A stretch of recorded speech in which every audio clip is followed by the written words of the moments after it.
Salut tout le monde, c'est Alan, et bienvenue sur la chaîne du B-Group.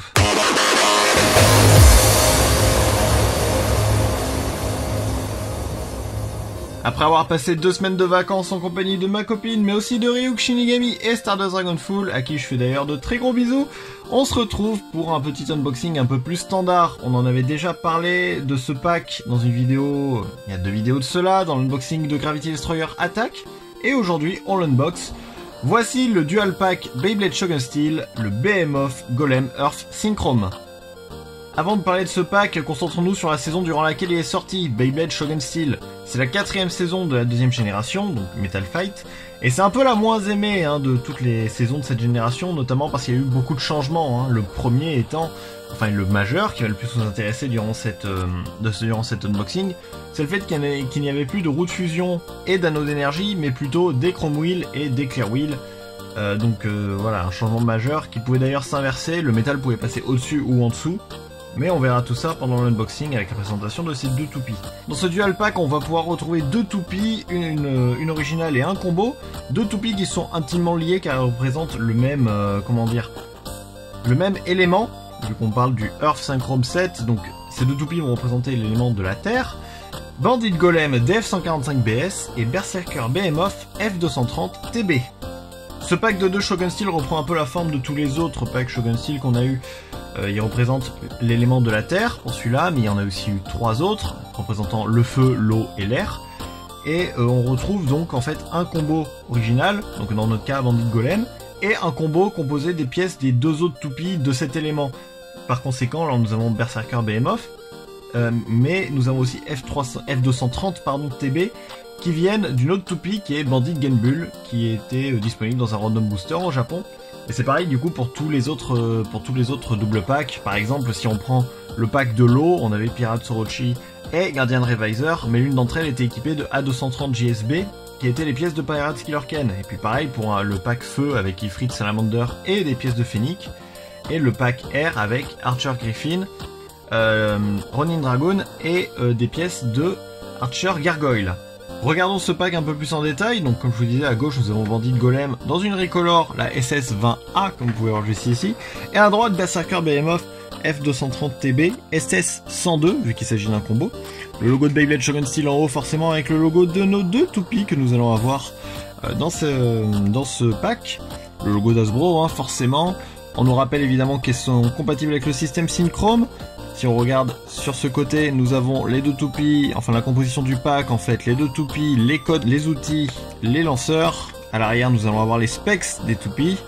Donc, encore une fois, à gauche, Bandit Golem et à droite, Berserker Behemoth.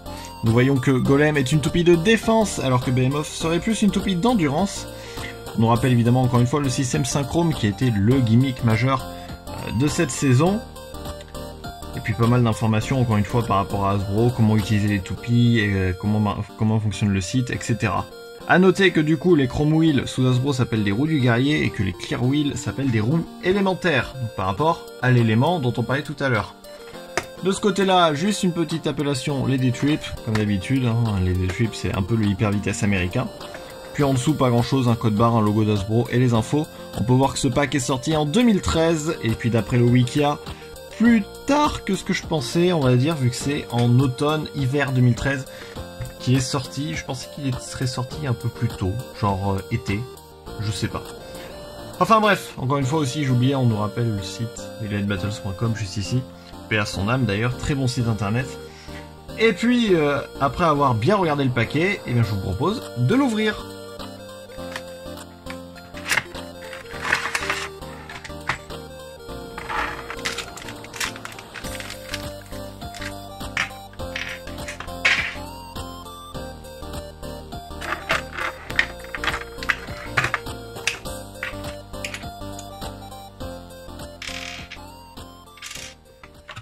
Et donc nous voici avec notre pack intégralement déballé, tout a été sorti, et puis on va commencer par les petits objets qu'on a. En plus des toupies, à commencer par les codes, les petits codes BeyBladeBattles.com. Alors, à l'époque, ils étaient un peu plus beaux quand même ces codes, je trouve.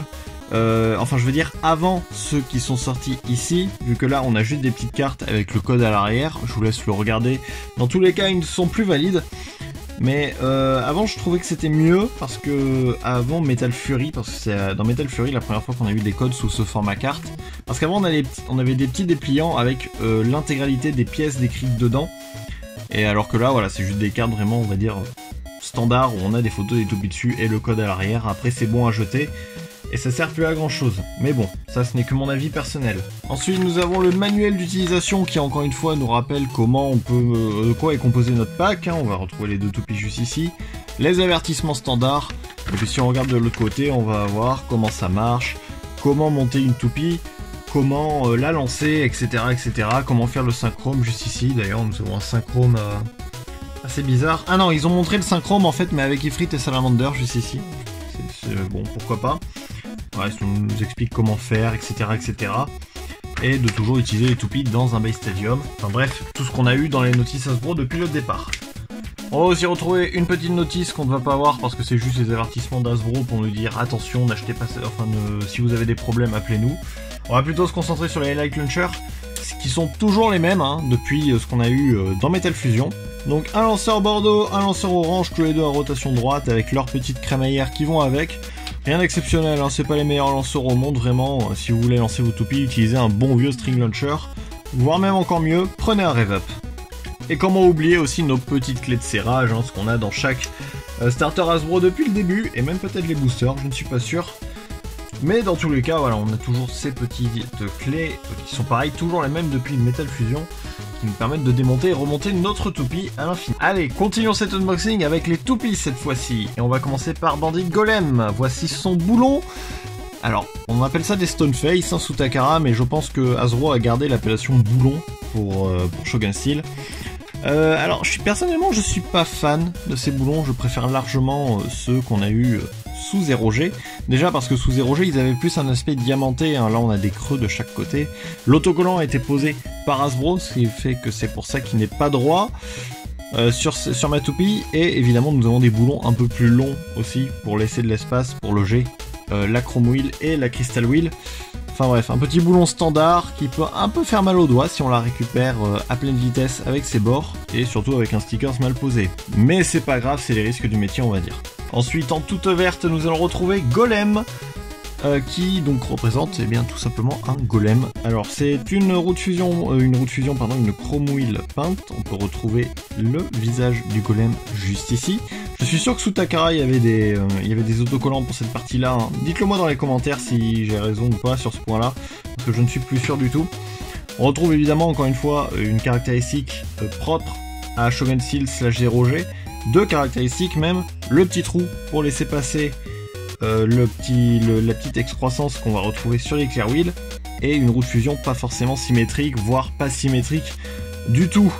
Là voilà, on voit très bien qu'on a trois formes juste ici et qu'on ne les a pas trop de l'autre côté, même si voilà les espaces sont un peu énormes. On n'a pas le même design des deux côtés si on prend cet axe de symétrie comme ça, et peu importe comment on prend l'axe de symétrie, on a vraiment aucune symétrie sur cette Chrome Wheel. Ensuite nous allons retrouver la Clear Wheel qui est Bandit. Donc là encore une fois, j'ai jamais trouvé grand chose à dire hein, sur ces Clear Wheel vraiment, parce qu'il n'y a rien d'exceptionnel. Hein. C'est toujours des parties très légères vraiment, et les différences elles sont pas forcément énormes. Enfin bref, ça c'est que mon avis. C'est une Clear Wheel qui a été presque faite pour Golem, hein. Les formes vont bien coïncider quand on va mettre les deux pièces ensemble, et on va retrouver, comme je vous disais, la petite excroissance qu'on a juste ici. Voilà, elle pourra permettre de monter la Chrome Wheel juste au-dessus, comme ceci. Voilà, nous avons un peu notre roue de fusion, un node d'énergie qui sont déjà montés et qui permettent d'être bien stabilisés en place. Et une chose qu'on peut aussi voir sur ces toupies, c'est leur élément, et comme on en parlait tout à l'heure, et on peut le voir juste ici, et on verra tout à l'heure que c'est exactement le même sur Berserker Behemoth.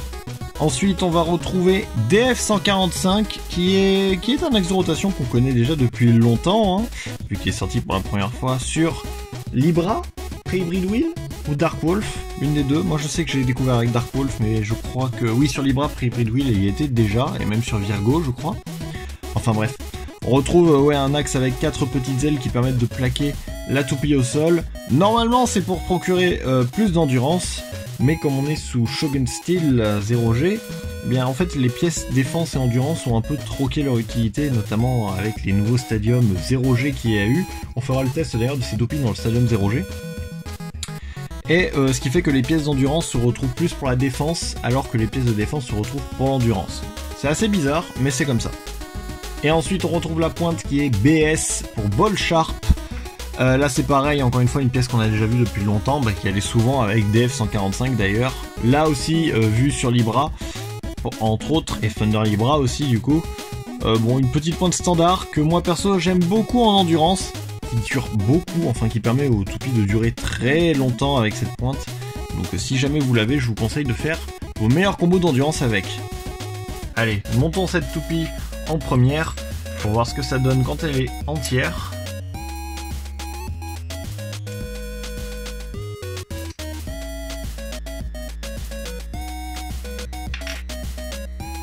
Et voici Bandit Golem DF145 BS. Donc on commence avec le boulon qui représente Behemoth, une sorte d'animal chelou, hein, un croisement entre Godzilla, je sais pas exactement ce que c'est, hein, là je m'inspire du Wikia. On nous dit que c'est une combinaison d'un Behemoth et d'un Peguera, un monstre d'Ultraman similaire à Godzilla avec une corne sur son crâne et 2 grandes griffes.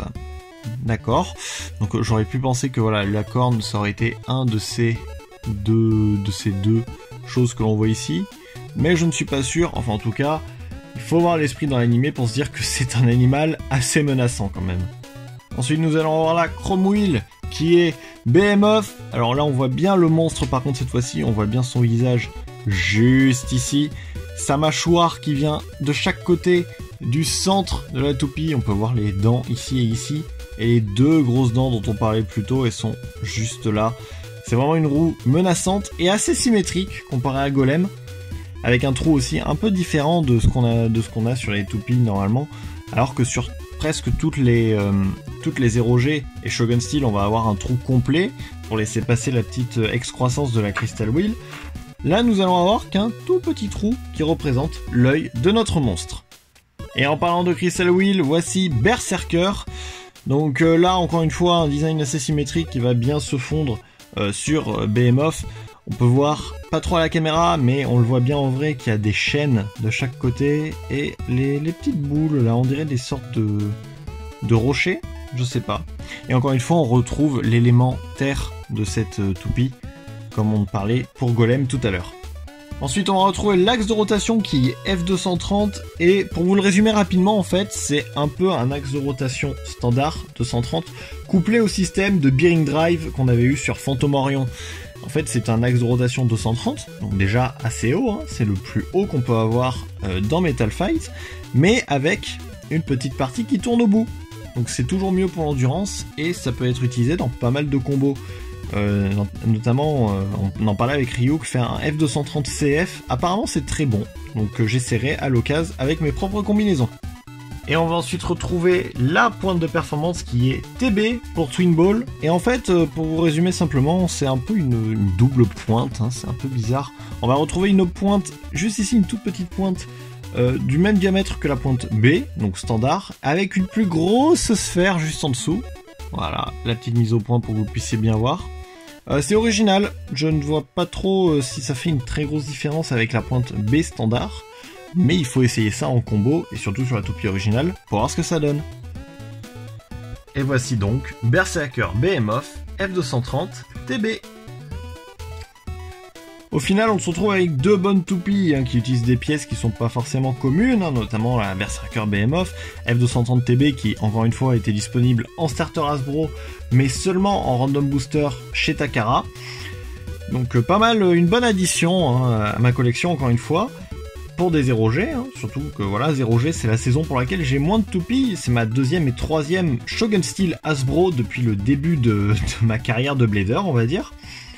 Et pour fêter l'arrivée de ces nouvelles toupies, je vous propose de faire un test dans le Stadium 0G avec le Rev Up Launcher.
Et juste avant de terminer cette vidéo, laissez-moi vous montrer ce qu'on peut faire comme synchrome avec ce pack.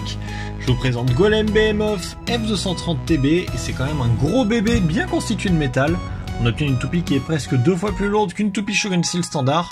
Et si vous voulez faire des combats avec des Shogun Steel ou des 0G, je vous conseille d'utiliser des combos comme ça et de laisser ces petites clear wheels en plastique dans leur boîte gentiment. Et voilà ce qui conclut l'unboxing du Behemoth Golem Earth Synchrome Dual Set. J'espère que cet unboxing vous a plu. C'est pas souvent qu'on unbox des Hasbro neuves sur la chaîne, même si bon, ça fait 2 fois en presque un mois, à peu près un mois plutôt. J'espère que ça vous aura plu et que ça vous aura fait découvrir les Shogun Steel. N'hésitez pas à mettre un pouce bleu si ça vous a plu, à commenter cette vidéo. Dites-moi laquelle de ces deux toupies avez-vous préféré dans ce pack, laquelle vous trouvez la plus belle, laquelle vous pensez être la plus performante. Dites-le moi dans les commentaires, je les lirai tous comme d'habitude. N'hésitez pas à partager cette vidéo et à aller vous abonner à la chaîne du Bay Group ainsi qu'à celle des autres membres du Bay Group. Et pour ma part, on se retrouve bientôt pour une prochaine vidéo sur la chaîne du Bay Group. Salut!